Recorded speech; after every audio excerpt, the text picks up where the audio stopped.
গিন্নি, ও গিন্নি, আমি দোকানের জন্য বেরোচ্ছি, বুঝলে? আমার দুপুরের খাওয়াটা দিয়ে দাও তো। হ্যাঁ হ্যাঁ হ্যাঁ, এই দিচ্ছি, একটু দাঁড়াও।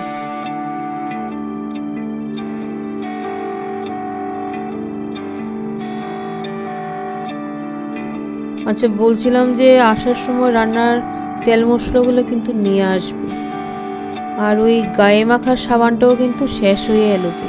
আচ্ছা ঠিক আছে, আর কিছু আনতে হবে কি? না না, ওইটুকু হলেই চলবে এখন, আপাতত তো আর কিছু চাই না। আমি কিন্তু ঘরে ফেরার পর আর বেরোবো না, এই বলে দিচ্ছি। মা, শুনতে পাচ্ছ?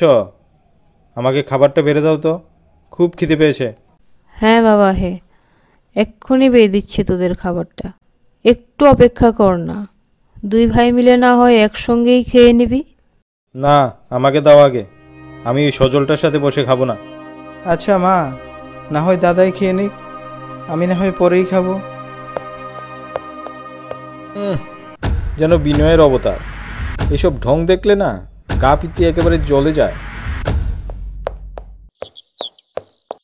কাকিমা, ও কাকিমা, বাড়িতে আছেন আপনি? আরে রূপালী মা যে, আয় মা আয়, ভেতরে আয়।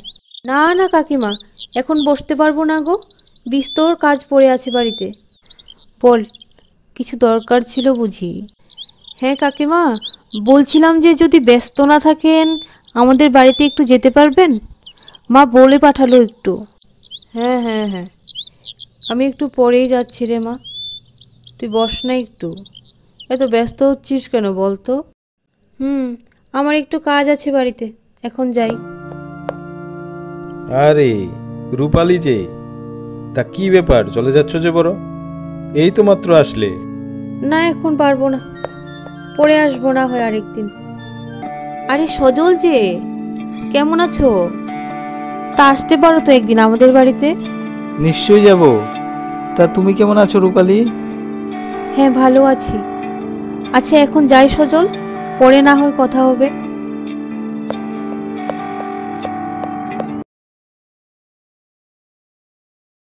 ওই সজলটা না আমার ভাড়া ভাতে ছাই দিয়ে দেবে, একদম সহ্য হয় না এসব।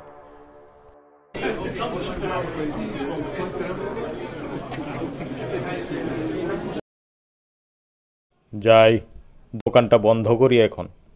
তেল মশলা কি কি জানি এসব তো আবার নিতে হবে।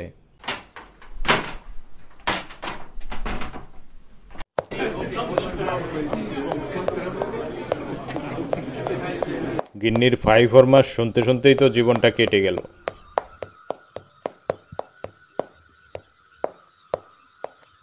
কোথায় গেলে গো?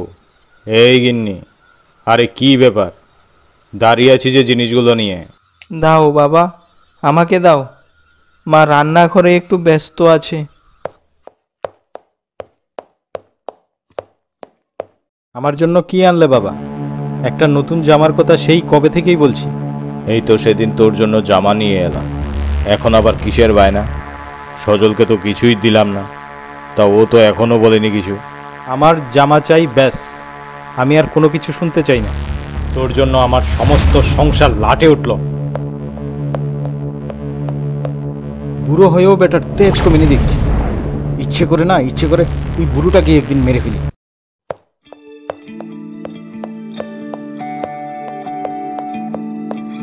কি ব্যাপার সজল, আজকাল তো তোমার পাত্তেই পাওয়া যায় না। না না, তেমন ব্যাপার নয়, আসলে বাড়িতে মা একা তো, তাই একটু হাতের কাজে সাহায্য করে দিই আর কি। কি ব্যাপার, রূপালী এখানে, আবার ওই বেটা সজলও জুড়েছে দেখছি। এখানে দাঁড়িয়ে কান পেতে শুনি কি কথা হয় ওদের মধ্যে। মায়ের জন্য তো ভালোই চিন্তা করো দেখছি, তা আমার জন্য একটু চিন্তা হয় না তোমার? মানে আমি ঠিক বুঝলাম না রূপালী, তুমি ঠিক কি বলতে চাইছো? বেটা বুঝেও না বুঝার ভান করছে। রূপালীর সামনে এমন ভাব দেখাচ্ছে যেন ভাজা মাছটা উল্টে খেতে জানে না। সজল রে, কোথায় গেলি তুই? কে মারলো তোকে? আমি জানি, আমি জানি কে করেছে তোর সাথে এইসব।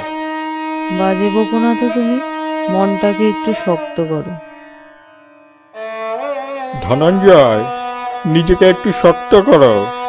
এভাবে কান্না করলে সজলের আত্মা শান্তি পাবে না। কোত্থেকে শান্ত হব গিরিশদা বলতে পারেন? আমার যে জলজ্যান্ত ছেলেটাই চলে গেল। নিজেকে একটু সামলাও। আচ্ছা, এখন শরীরটাকে তো সৎকার করতে হবে। এই সবাই একটু হাত লাগাও ভাই। সজলটা খুব ভালো ছিল, ছেলেটাকে এত তাড়াতাড়ি ভগবান নিয়ে গেল। হ্যাঁ তাই, কপালের লিখন কি আর কেউ মেটাতে পারে? দোকানটায়ও যেতে মন চাইছে না, একদম ভালো লাগছে না কিছু। এমনভাবে তো আর চলবে না। তুমি দোকান না খুললে ঘর চলবে কি করে বলো তো? এই নাও তোমার দুপুরের খাবার। দেরি না করে যাও একটু দোকানটায়।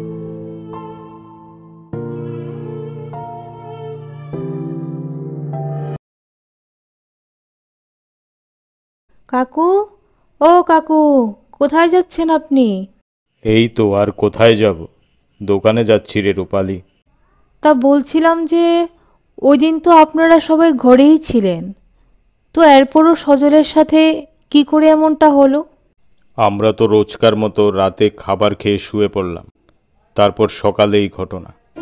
কি করে যে কি হয়ে গেল কিছুই বুঝতে পারছি না। আমিও ঠিক বুঝতে পারছি না, কি থেকে যে কি হয়ে গেল ভগবানই জানে। মারা যাওয়ার পর ডাক্তারবাবুও বলেছিলেন যে কিছু এমন একটা খেয়েছিল যেটা থেকে বিষক্রিয়ায় মারা যায় সজল। আচ্ছা রূপালি, এখন আমি যাই, দোকান খুলতে আবার বড্ড দেরি হয়ে যাচ্ছে। কাকু, তাহলে আমি এখন আসি।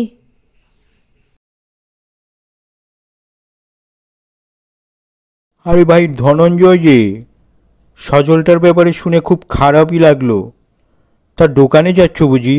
হ্যাঁ কানাইদা, তা আপনি আজকে দোকান খোলেননি?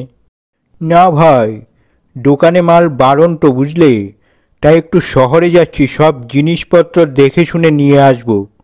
ও আচ্ছা আচ্ছা। আচ্ছা ভাই ধনঞ্জয়, তোমার বাড়ির ইঁদুরের উপদ্রব কমেছে তো? ইঁদুরের উপদ্রব? তা ঠিক বুঝলাম না দাদা। কেন, তোমার গিন্নি যে ওই দিন নিয়ে গেছিল ইঁদুরের ওষুধটা?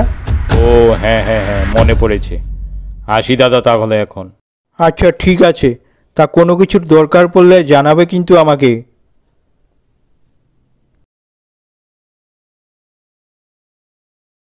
গিন্নি ইঁদুরের ওষুধ আনলো? কই কিছু তো বলেনি আমাকে। তাছাড়া আমাদের বাড়িতে তো তেমন ইঁদুরের উপদ্রবও নেই। ব্যাপারটা কেমন গোলমেলে লাগছে।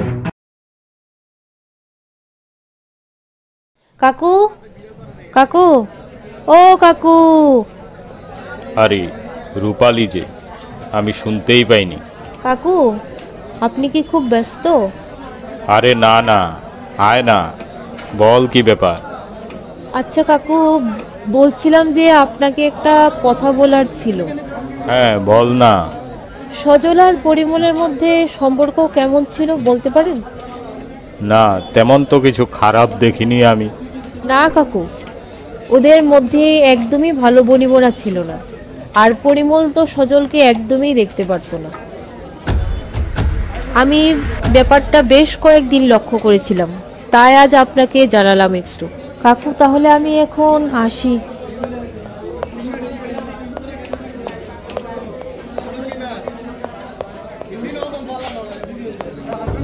কানাইদা বলল গিন্নি ইঁদুরের ওষুধ আনলো।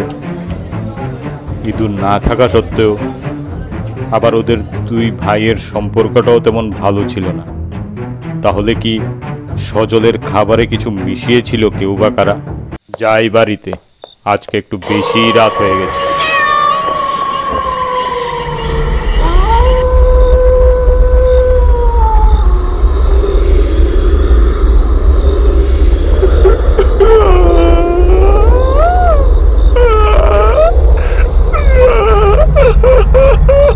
কি ব্যাপার, কেউ কাঁদছে মনে হচ্ছে।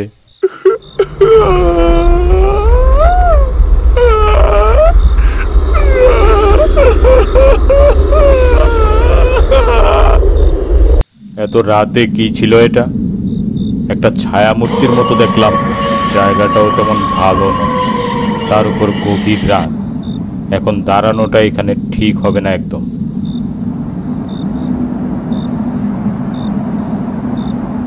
ছেলেটার জন্য মনটা খুব উতলা হয়ে আছে।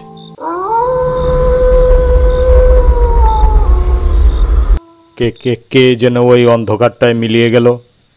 যাই, বাইরে গিয়ে দেখি তো।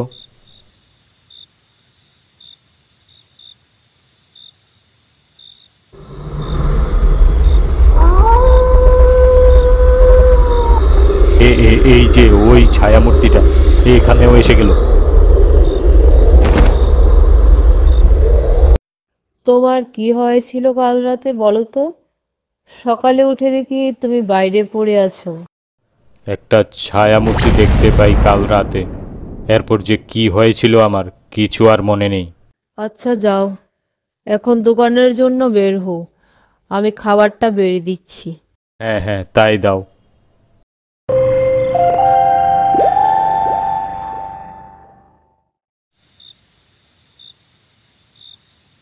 আচ্ছা গিন্নি, তুমি ওই দিন কানাইদার থেকে ইঁদুরের ওষুধ আনলে, আমাকে তো কিছুই বলনি। আরে দেখো কাণ্ড, একদমই ভুলে গেছি আমি ব্যাপারটা। আসলে আমি আজকেই বলতাম তোমাকে। কেন, কিছু কি হয়েছে? না, এমনিতেই বললাম। ওই কানাইদার সাথে দেখা হয় ওই দিন।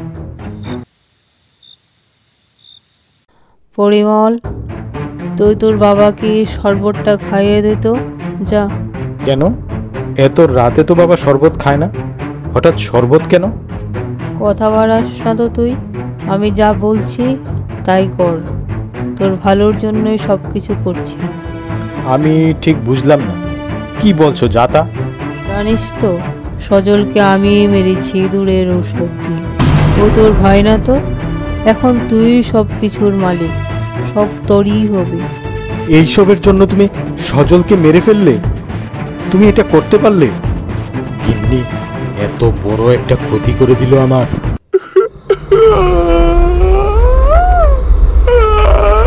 পরিমল, বাইরে কেউ আছে মনে হচ্ছে, একটু দেখ তো। কেমন জানি একটা কান্নার শব্দ পাচ্ছি। কে কাঁদছে আবার এত রাতে?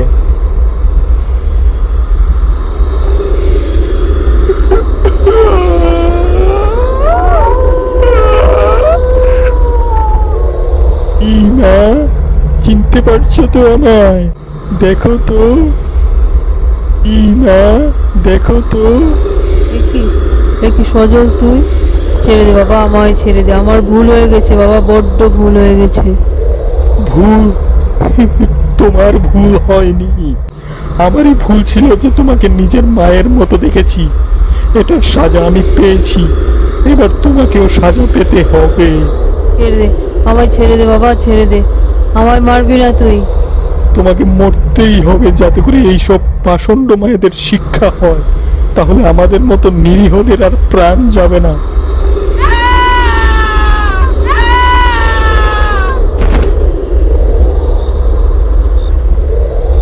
গিন্নি, আমি সামনে থেকেও তোমাকে বাঁচাতে পারলাম না।